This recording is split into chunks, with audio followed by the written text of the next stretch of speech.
Hello friends, myself Patel Rumi, Ashwamegh Vidyalaya, ધોરણ 6, વિષય વિજ્ઞાન, પ્રકરણ નંબર 14, પાણી.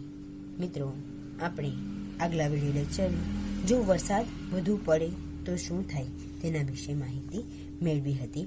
તો આજના વિડીયો લેક્ચરમાં આપણે નવા ટોપિક વિશે અભ્યાસ કરવાના છે અને નવા ટોપિકનું નામ છે કે જો લાંબા સમય સુધી વરસાદ ન પડે તો શું થાય. નવો ટોપિક છે કે જો લાંબા સમય સુધી વરસાદ ન પડે તો શું થાય. તો આપણે જોઈએ કે શું તમે કલ્પના કરી શકો છો કે કોઈ વિસ્તારમાં 1 વર્ષ કે તેથી વધુ સમય માટે વરસાદ ન પડે તો શું થાય. કે બાષ્પોત્સર્જન તથા બાષ્પીભવન દ્વારા જમીનમાંથી સતત પાણીની ઘટ થાય છે. કે સૂર્યની આકરી ગરમીના કારણે બાષ્પોત્સર્જન અને બાષ્પીભવન જેવી પ્રક્રિયાઓ દ્વારા પાણી છે એ જમીનમાંથી સતત પાણીની ઘટ થાય છે, કારણ કે તે વરસાદ સ્વરૂપે પાછું નહીં ફરતું, એટલે જમીન સુકાઈ જાય છે. વરસાદ ન પડે તો શું થાય? જમીન સુકાઈ જાય છે, પાણીની ઘટ પડે છે. કે ભૂગર્ભ જળમાં ઘટાડો થાય છે. કે જમીનનું જે પાણી છે એ જળમાં શું થાય છે? ઘટાડો થાય છે. તેનાથી દુષ્કાળ આવી શકે છે. તેનાથી બીજું શું થાય છે કે દુષ્કાળ આવી શકે છે. અને દુષ્કાળની પરિસ્થિતિમાં ખોરાક અને ચારો પ્રાપ્ત કરવો મુશ્કેલ બને છે. કે જે મનુષ્ય માટે ખોરાક છે, ખોરાક મેળવવું પણ મુશ્કેલ બને છે અને પ્રાણીઓના જે ચારા છે એ ચારા મેળવવા પણ મુશ્કેલ બને છે. કે કદાચ તમે આપણા દેશ કે વિશ્વના કોઈક ભાગમાં પડેલ દુષ્કાળ વિશે સાંભળ્યું હશે.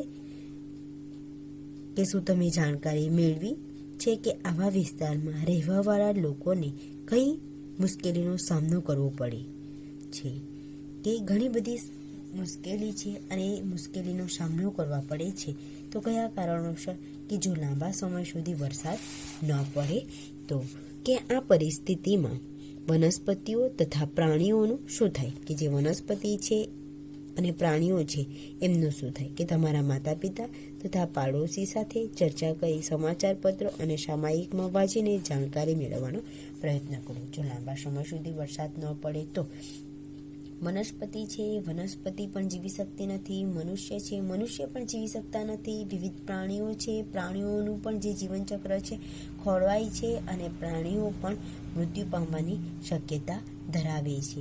અને તે ઉપરાંત કેટલીક કુદરતી સંપત્તિઓ જેમ કે જંગલો વગેરે નાશ થઈ શકવાની શક્યતા ધરાવે છે. તો બીજો ટોપિક જોઈએ કે આપણે પાણીને કેવી રીતે સંરક્ષિત કરી શકીએ છીએ. કે પાણી છે તો આપણે પાણીને કઈ રીતે સંરક્ષિત કરી શકીએ છીએ તેના વિશે જોઈએ. કે પૃથ્વી પર ઉપલબ્ધ પાણીને માત્ર એક નાનો ભાગ જ વનસ્પતિઓ, પ્રાણીઓ તથા મનુષ્યો માટે વપરાશ માટે ઉપયોગમાં લેવાય છે.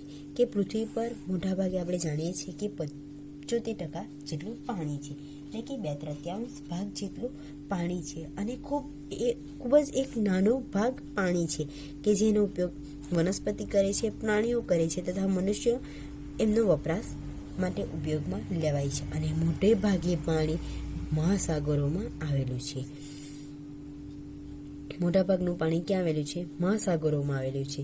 કે જેને સીધું વાપરી શકાતું નથી અને તેને આપણે સીધી રીતે વાપરી શકતા નથી. જ્યારે ભૂગર્ભ જળનું સ્તર વધારે ઘટી જાય છે ત્યારે ભૂગર્ભ જળને વધુ ઉપયોગ કરી શકતા નથી. કે જમીનમાં જે ઊંડા વિસ્તારોમાં જે પાણી છે એ ભૂગર્ભ જળનું જે સ્તર વધારે ઘટી જાય ત્યારે આપણે જે ભૂગર્ભ જળને વધુ ઉપયોગ કરી શકતા નથી અને પૃથ્વી પર પાણીનો જથ્થો સમાન રહે છે, પરંતુ ઉપયોગ માટે હાજર પાણીનો જથ્થો અત્યંત સીમિત છે. કે આપણે જે ઉપયોગમાં પાણી લઈએ છીએ એ પાણીનો જથ્થો સીમિત, એટલે કે એની ચોક્કસ મર્યાદા છે અને વધારે વપરાશના કારણે તે ઘટતો જાય છે. જો પાણીનો આપણે બહોળો ઉપયોગ કરીશું તો એ જે સીમિત પાણી છે કે એનો જે મર્યાદા છે એ ઘટી જાય છે અને વપરાશના કારણે ઘટતા જાય છે.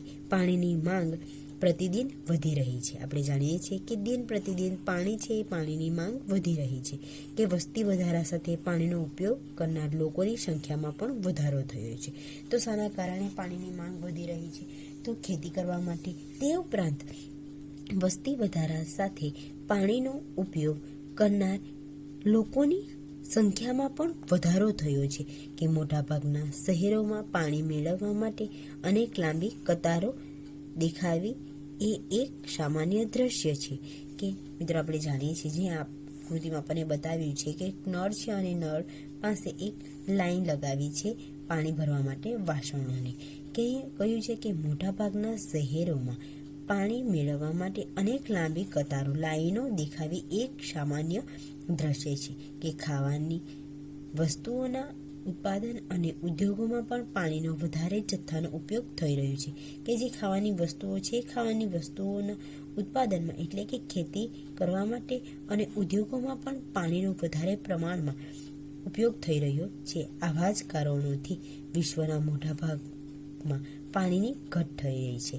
કે વસ્તી વધારો, ત્યારબાદ છે કે ખાવાની વસ્તુના ઉત્પાદનમાં વધારો, ઉદ્યોગોમાં પાણીનો વધારે વપરાશ કરવાથી વિશ્વના મોટા ભાગમાં શેની ઘટ થઈ રહી છે? પાણીની ઘટ થઈ રહી છે.